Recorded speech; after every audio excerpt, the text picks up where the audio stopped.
Salut! Bine v-am găsit la un nou episod. Eu sunt Roxana, iar astăzi vom discuta despre stack 1337. Să luăm cu început. De la ce vine 1337? Tipul, stack, omul, își dorea să ajungă pe Steam la nivelul 1337. El a depășit, având în prezent nivelul 1700... Hai să vedem acum.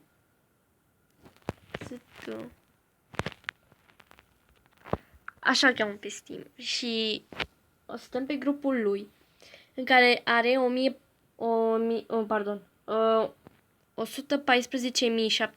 114.710 membri, 15.917 în joc și 43.229 online. Dacă tot am început cu grupul, hai să mai întâi să-l prezentăm pe stack. Vedeți aici, este online. Stack cred că joacă ceva. Are în prezent nivelul 1713, fiind omul cu cel mai mare nivel de pe tot Steam-ul. Era depășit chiar și omul cu cel mai mare nivel, care avea 1011 în ianuarie. Acum nu știu cât are, pentru că nu știu cum îl cheamă. Am auzit.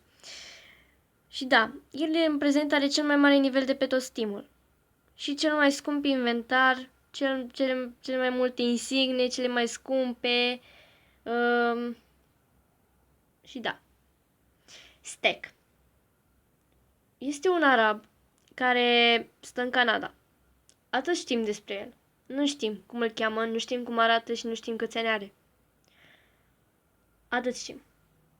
Mulți știu pe stack ca omul care i-a donat lui Colo, a.k.a. Alexandru Bălan, 4.206 euro și 900 de cheiuri, 900 și ceva de cheiuri. Colo i-a dat lui un pin, sau nu mai știu ce i-a dat, un pin scump lui stack. Și stack i-a dat înapoi 4.206 euro și 900 și ceva de cheiuri. O să aveți donațiile aici pe ecran, în momente de ce vor urma, dar mai întâi vreau să vă prezint care este faza cu stack. Are 5413 ore înregistrate în Counter-Strike Global Offensive, adică în CSGO. În King of the Kill are 1284 și în APB Reloaded are 3835 de ore.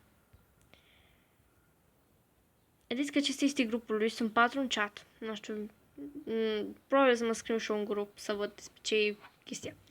După cum vedeți, are 4107 de insigne, 4592 de jocuri, 372 de prieteni și da, hai să vedem inventarul lui. Pentru că asta ne interesează pe noi acum. Inventarul. Are 347.093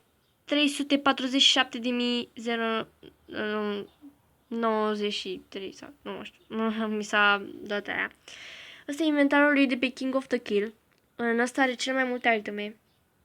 Vedeți aici, cine joacă King of the Kill, eu nu știu despre jocul ăsta, dar are foarte multe haine în jocul ăsta și nu o să vă mai multe, pentru că nu are rost, lungim decât filmarea. Important este să știți câte are. Și ați văzut așa o mică structură. Uitați aici, are o grămadă de cuțite, arme. O să vedeți care nu mai cuțite mai jos. Uitați-vă și voi, oameni buni, ce inventar are. Gândiți-vă că în inventarul ăsta a cheltuit peste 70.000 de dolari. De fapt, peste 80.000 de dolari.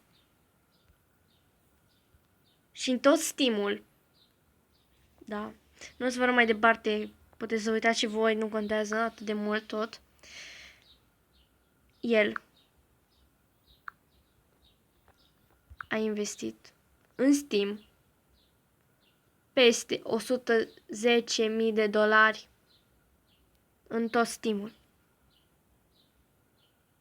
Deci da, puteți să vă gândiți și voi cât de mult este. Este foarte mult. Mulți bănuiesc că el este un fake. El este un hack. Așteptați un pic. În acest grup, după cum putem observa,